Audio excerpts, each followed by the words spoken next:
শুভ সকাল সবাইকে। সবাই কেমন আছেন? অ্যাকচুয়ালি আমার না এরকমটাই হয়। এখন হচ্ছে 6:30 বাজতেছে।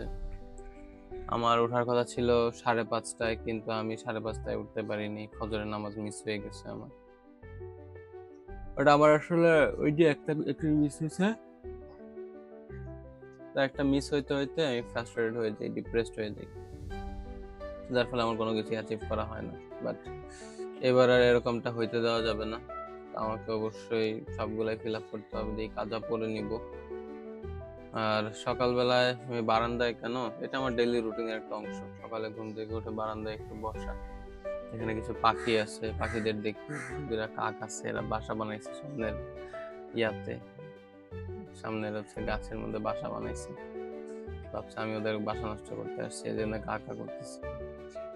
ঠিক আছে, এখন হচ্ছে এই যে নেল কাটার নিয়ে বসছি। হাতের নখ কাটবো, নখ কেটে ব্রাশ করবো, ব্রাশ করে কড়া 1 কাপ কফি খাবো। কফি খেয়ে নামাজ পড়ে আবার পড়তে বসে যাবো।